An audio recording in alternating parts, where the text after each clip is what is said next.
बहुत समय पहले की बात है, जब धरती पर असुरों दानवों का अत्याचार बहुत बढ़ गया था। इन असुरों ने अपनी तपस्या से कई शक्तिशाली वरदान प्राप्त कर लिए थे, जिससे वे अजेय हो गए थे। इन असुरों में सबसे शक्तिशाली था महिषासुर, जो आधा भैंसा और आधा मनुष्य था। उसने कठिन तपस्या करके भगवान ब्रह्मा को प्रसन्न किया और उनसे अमर होने का वरदान मांगा। भगवान ब्रह्मा ने कहा कि अमरता का वरदान संभव नहीं है, लेकिन महिषासुर ने चतुराई से वरदान मांगा कि उसे न कोई देवता न कोई पुरुष मार सके, बल्कि केवल एक स्त्री ही उसका अंत कर सके। ब्रह्मा जी ने यह वरदान दे दिया। यह सुनकर महिषासुर प्रसन्न हुआ, क्योंकि उसे विश्वास था कि कोई स्त्री इतनी शक्तिशाली नहीं होगी जो उसका वध कर सके। वरदान प्राप्त करते ही महिषासुर अहंकारी हो गया और उसने अपने विशाल सेना के साथ तीनों लोकों पर आक्रमण कर दिया। उसने देवताओं को पराजित कर स्वर्ग पर अधिकार कर लिया और स्वयं को इंद्र के स्थान पर स्वर्ग का राजा घोषित कर दिया। महिषासुर के आतंक से परेशान होकर सभी देवता भगवान विष्णु, शिव और ब्रह्मा के पास पहुंचे। उन्होंने देवताओं की व्यथा सुनी और विचार किया कि महिषासुर को पराजित करने के लिए एक विशेष शक्ति की आवश्यकता होगी।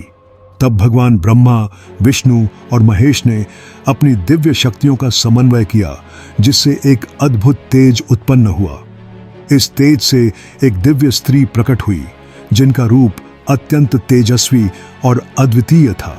ये कोई और नहीं बल्कि मां दुर्गा थीं, जो शक्ति, ज्ञान और धैर्य की देवी थीं। मां दुर्गा के 10 भुजाएं थीं, जिनमें प्रत्येक में अलग अलग दिव्य अस्त्र शस्त्र थे। भगवान शिव का त्रिशूल, विष्णु जी का चक्र, इंद्र का वज्र, वरुण का शंख, अग्नि का धनुष और बाण, कुबेर का गदा, यमराज का लोहे का दंड, समुद्र का कमल और हिमालय का सिंह। देवी दुर्गा का वाहन सिंह था, जो उनकी शक्ति और वीरता का प्रतीक था। महिषासुर ने जब सुना कि एक स्त्री योद्धा ने उसे युद्ध के लिए ललकारा है, तो वह हंसने लगा। उसे विश्वास था कि कोई भी स्त्री उसे हरा नहीं सकती। देवी दुर्गा और महिषासुर के बीच 9 दिनों तक भयंकर युद्ध हुआ।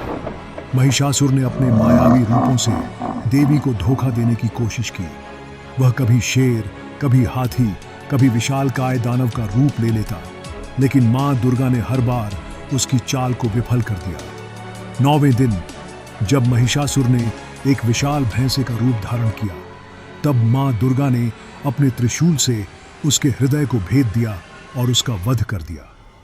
बुराई पर अच्छाई की जीत। महिषासुर के मरते ही तीनों लोकों में आनंद की लहर दौड़ गई। देवताओं ने मां दुर्गा की स्तुति की और उन्हें धन्यवाद दिया। तभी से नवरात्रि का पर्व मनाया जाने लगा, जिसमें मां दुर्गा के 9 रूपों की पूजा की जाती है।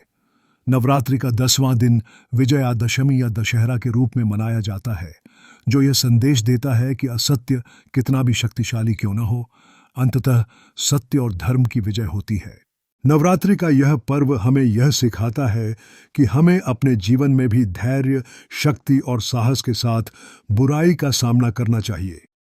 चाहे कितनी भी कठिनाइयां आएं, अगर हम मां दुर्गा की तरह शक्ति और धैर्य से काम लें, तो अंततः जीत हमारी ही होगी।